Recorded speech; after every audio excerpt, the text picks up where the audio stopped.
श्रावण मास में हरे रंग का बहुत अधिक महत्व है। आयुर्वेदा के अनुसार ये हमारे शरीर के लिए, हमारे मेंटल पीस के लिए कलर थेरेपी का काम करता है। स्त्रियां ज़्यादातर हरे रंग के कपड़े, चूड़ी, बिंदी, मेहंदी इत्यादि लगाती हैं। इसके पीछे साइंस ये है, जैसे कि हम एक कहानी के आधार पर या किसी कथा के अकॉर्डिंग हमने अपनी दादी नानी से कहते सुना होगा कि लड़कियों सावन महीना आ गया है, चलो हरे रंग की चूड़ी पहनो, बिंदी पहनो। उसके पीछे का कहानी ये है कि हम मरकरी प्लैनेट को भी एब्जॉर्ब करते हैं इन कलर्स के थ्रू, स्किन के थ्रू।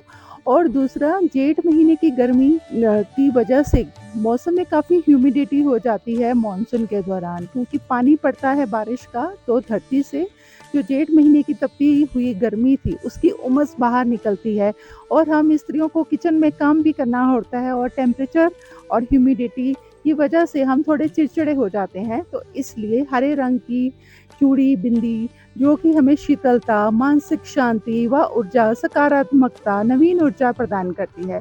वैसे भी दोस्तों, आपने नोटिस तो किया ही होगा कि मानसून के दौरान नए नए पत्ते आते हैं। जेठ महीने की गर्मी से जो जल चुके होते हैं, और वृक्ष की टहनियों पे नई कोंपलें, नवीन ऊर्जा, सकारात्मकता का प्रकृति स्वयं प्रसार करती है, उसे एक्सपेंड करती है। प्रकृति की तरह ही हम अपने परिवार का पालन पोषण करते हैं, उनकी सेहत का ध्यान रखते हैं और उनका हर जगह पे साथ देते हैं।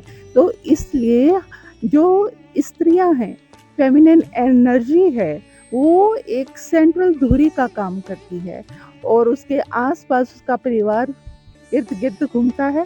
तो जो आपका मेन एनर्जी है, फेमिनिन एनर्जी है, अगर वो ही चिड़चिड़ी, गुस्से वाली हो जाएगी तो बाकी लोगों का पोषण कैसे हो पाएगा। इसलिए हम सब महिलाएं, आपने नोटिस किया होगा कि हरे रंग की चूड़ियाँ पहनती हैं, मेहंदी लगाती है। मेहंदी ठंडी होती है और हरे रंग की भी होती है, और ये हमें शीतलता प्रदान करती है, हमें ऊर्जा प्रदान करती है। हम ऑटोमेटिकली इन सब अपनी रिचुअल्स के थ्रू, अपनी सनातन संस्कृति के थ्रू इन सब चीज़ों को एब्जॉर्ब करते हैं। और ईश्वर देखो कितने स्मार्ट है, उन्होंने हमारे लिए कितनी प्यारी प्यारी चीज़ें बना के रखी हैं, ताकि हम इस कल्चर को फॉलो करते हुए अपने आप को ज्योग्राफिकल जो भी इम्पैक्ट पड़ने वाले हैं हमारे मेंटली पीस पर, हमारे स्किन पर, हमारी बॉडी पर, हेल्थ पर, उसको हम इस तरह से एब्जॉर्ब करते हैं। और वैसे भी हरा रंग मरकरी को रिप्रेजेंट करता है, उसको भी बैलेंस करता है, और मरकरी इंटेलेक्चुअल का प्रतीक है। तो आपको ये मेरी जानकारियाँ कैसी लगती हैं? मेरी जानकारी का ये उद्देश्य होता है कि हम अपनी इस जनरेशन को, आने वाली जनरेशन को ये लॉजिक्स के साथ इन चीज़ों को एक्सप्लेन करें। इसलिए मैं चाहती हूँ कि आप मेरे वीडियोस को ज़्यादा से ज़्यादा शेयर करें, सब्सक्राइब करें, ताकि ये जानकारी के थ्रू हम अपने रिचुअल्स को, हम अपनी सनातन परंपराओं को निभाते हुए अपनी लाइफ को एलिवेट करें और इन्हें अपना ब्रांड बना लें, ताकि हमारे बच्चे भी यही बातें सीखें और आगे बढ़ते हुए अपने जीवन का कल्याण करें। धन्यवाद। हर हर महादेव।